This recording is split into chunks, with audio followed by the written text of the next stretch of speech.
Oh yeah, powerful. I bring you a message from California. Boo. We don't need no stinking judges to exercise our rights. Yeah. We need to exercise our rights whether they, the black robe deities on the court, give us permission to or not. Thank you all for being here today. Yeah. We don't need no stinking judges. Hey.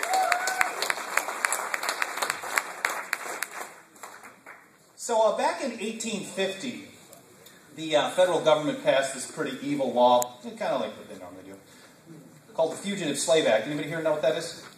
Yeah. Oh. Why am I even doing this? I got 2 hours of sleep. I had to set up chairs at midnight. Well, okay, so this law basically compelled people living all through the northern states during the slave era to, in essence, help kidnap, capture, and return a black man who has claimed property of some other person, black woman as well, and return them to the South to bondage. So it included, according to my notes, so nasty, large fines for anyone helping a slave make their escape. It also gave fines for even simply giving a runaway slave food or shelter. It suspended habeas corpus, no trial by jury. You couldn't even give testimony on your own behalf to say, no, I'm a free man. Are you kidding me? That guy can't own me. But the person claiming that they owned you could actually give testimony. It was basically indefinite detention, if anyone's familiar with that old thing. Well, as you might have expected, this really irritated a lot of the abolitionists in the North, but it really got a lot of people off the sidelines who were probably pretty apathetic previously. We see that kind of thing happening today when the Obama administration and the previous guy, whatever, what was that guy's name? Criminal. So when these guys claim to tell you what kind of light bulb you can own, how big your toilet can be, what kind of plant you can grow, when you have to go die for them overseas, and the fact that they can throw a black bag over you and throw you in a prison whenever they want. So, it brings people off the sidelines into taking action.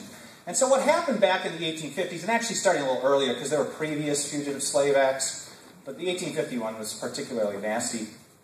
So these northern states, Wisconsin, which was my original home state, Rhode Island, Pennsylvania, very famously. You guys will want to hear from Steve Palmer, our Pennsylvania 10th Amendment Center chapter coordinator. He's doing a breakout session a little bit later, but he's pretty well versed in the personal liberty laws of Pennsylvania back in the 19th century. So they were passing things that were called personal liberty laws. They basically banned this type of action by the federal government, saying that everybody's entitled to, trial by jury, habeas corpus, defend themselves in court, things like that. And then Massachusetts, for example, went so far as to say that if the federal government basically a federal agent grabs somebody and tries to send them back to the South to be owned, then we're going to charge these federal agents with kidnapping. And we're going to throw them in jail. Whoa. So, needless to say, that actually never happened. No federal agent was ever thrown in jail by Massachusetts. Does that mean that, they just wussed out, they passed a resolution, and they said, oh, we're out of here, we did our thing, now I'm going to get reelected? Well, there's a reason that no federal agent was arrested under the personal liberty law in Massachusetts. It's because the feds were afraid, and not one single black person was returned to the South after they passed this bill threatening the feds with arrest. Amen.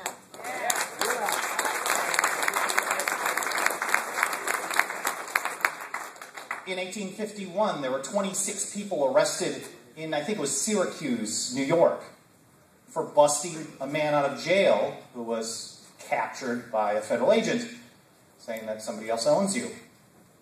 And, these people were charged. There was even, I think there was a former governor and a U.S. senator that was arrested for busting these people out. Only one person, I don't know who the person was, and I got to look into this. Maybe Woods can tell us about it a little bit later, because I'm basically getting all of his research and sharing it with you here.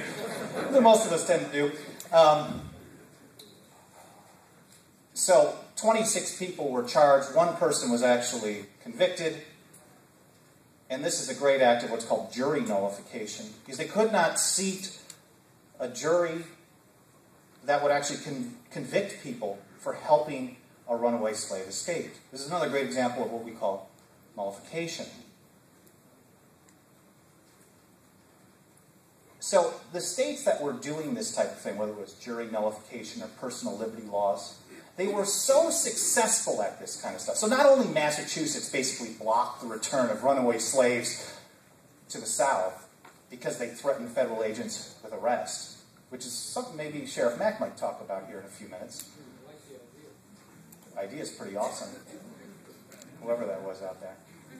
They were so successful that in 1860, when South Carolina seceded, they put out a document, I think a days after their ordinance of secession, called the Declaration of Immediate Causes, why South Carolina seceded.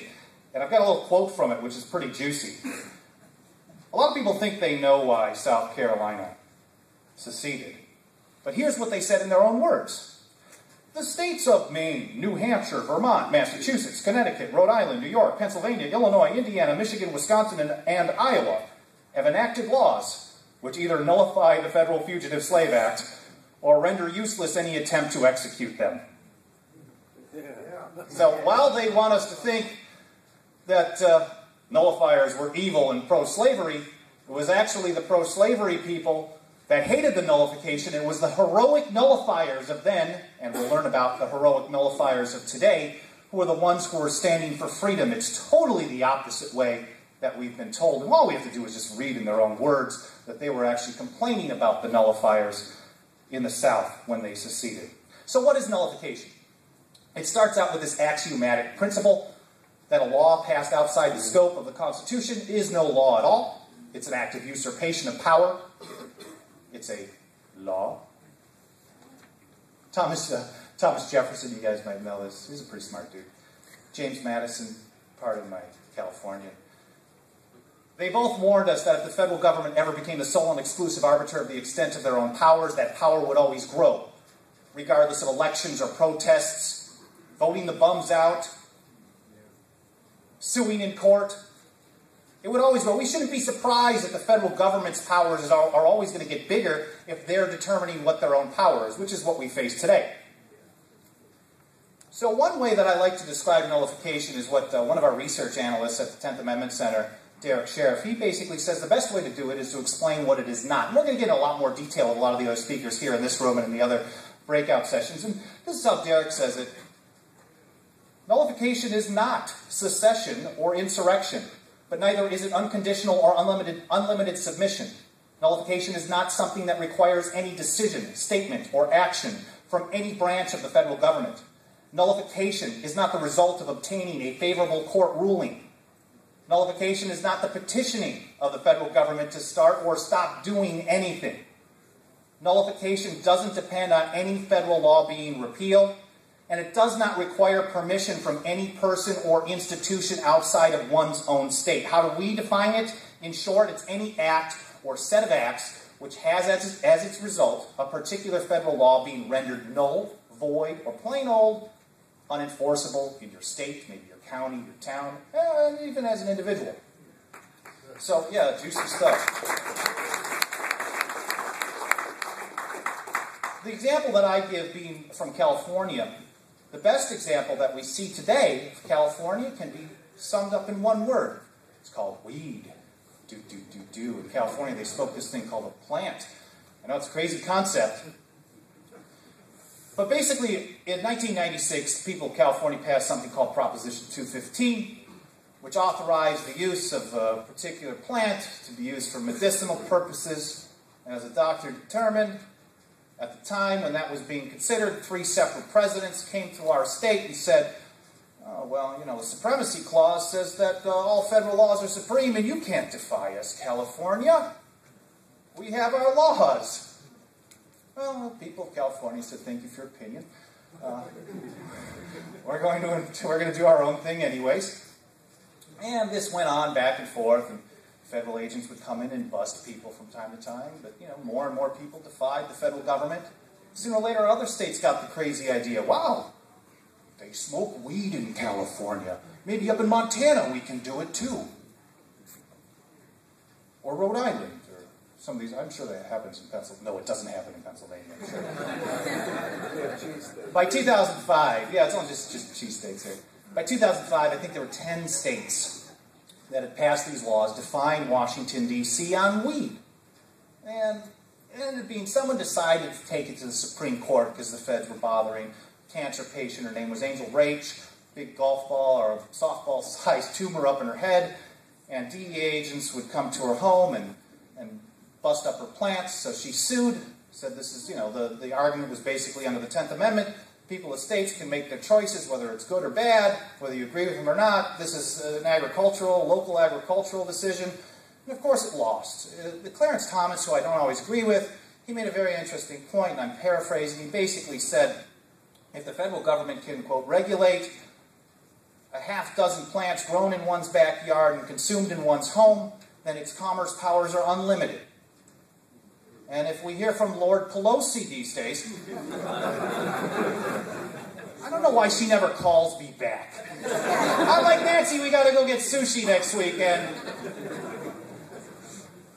But if she even dignifies you serfs with an answer as to how they get the power to tell you have to purchase a particular health insurance product or face a fine, or whatever it is, if she even, are you serious? If she doesn't just laugh it off, the argument is almost always the Commerce Clause. And it pretty much comes from this, and this is what Clarence Thomas warned us about. So, we could ramble about that forever. The bottom line is, when you turn a blind eye to a violation of the Constitution, even if it's ostensibly for a reason you support or you think is a good reason, and you allow this to happen year in and year out, sooner or later you end up with politicians who feel that the Constitution doesn't apply at all. And if we aren't there already, we are pretty damn close. And that's why our mission here at the 10th Amendment Center is pretty straightforward. It's one line. It's the Constitution, every issue, every time, no exceptions, and no excuses. Yeah.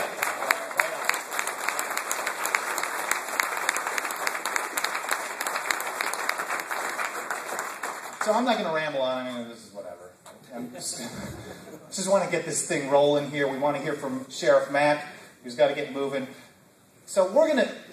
I don't know if you guys have all looked through the program. We've got 2 other rooms over here with a number of awesome speakers. We're doing a live radio show. Our friends from Forgotten Men out in the... Oh, there's Scott from Frederick, Maryland. These guys do one of the best radio shows in the country. Awesome. So, we're recording stuff, so please make an effort to visit some of the things going on in the other rooms. The vendors here are extremely important.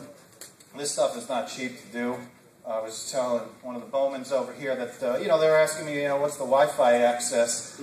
And I said, well, this is a grassroots organization. When they want to charge you $500 for Wi-Fi, we're staying offline. But if you happen to get some pictures and you can find a way to upload them, please do so. We like the promotion.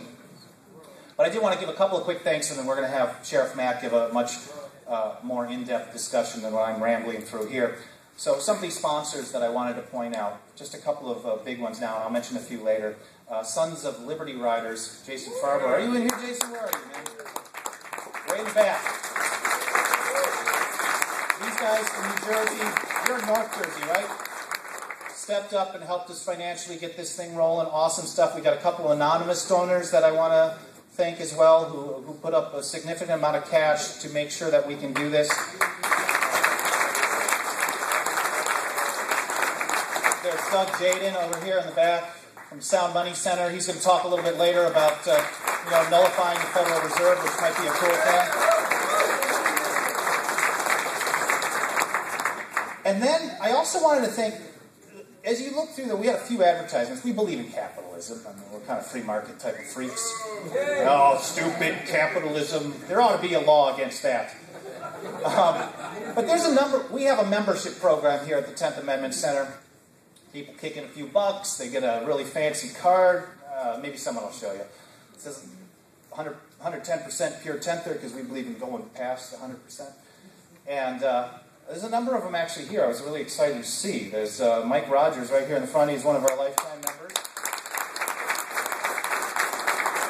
Preston's and Jason Lyons. These are the radio show hosts outside.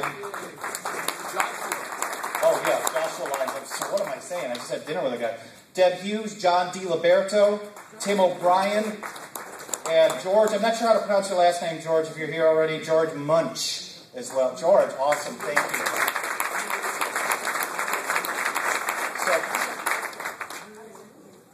So that's my ramble, really. The one last thing I want to mention as a capitalist is that we're actually going to be running a raffle today. We've got signed books from Tom Woods. Sheriff Mack, you've given us a signed book. We're getting this from you? Whatever you want. Nice. See, only ask him when he's in front of the crowd. I asked him last night. He's like, that's $20, pal.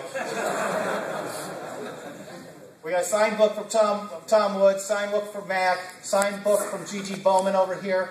We're trying to get a signed book from Jerome Corsi. Is this in? It's going to happen. All right, so Jerome Corsi is going to give us a signed book. We've got one of our Nullify Now t-shirts, which are also for sale for $20, or if you buy them with a book called The Original Constitution, they're $10. So one for $20 or two for $30, basically, concept. So the tickets are $5 a piece. We also have a 1-ounce 10th Amendment Center silver coin, so that's, that'll be worth like $70 in no time. So $5 for a raffle ticket that you get up by the registration, or 3 for $10. Please kick in a few bucks. We're bit in the hole still here, so I hate being that desperate dude that's saying, give me some cash, but I'm desperate. Give me some cash. Please buy a few things. We're going to give you some nice products. And the message is really simple, what we're learning today. And again, we don't need no stinking permission to exercise our rights. We need to exercise our rights whether the government wants us to or not. Thank you. Please welcome Sheriff Richard Mack.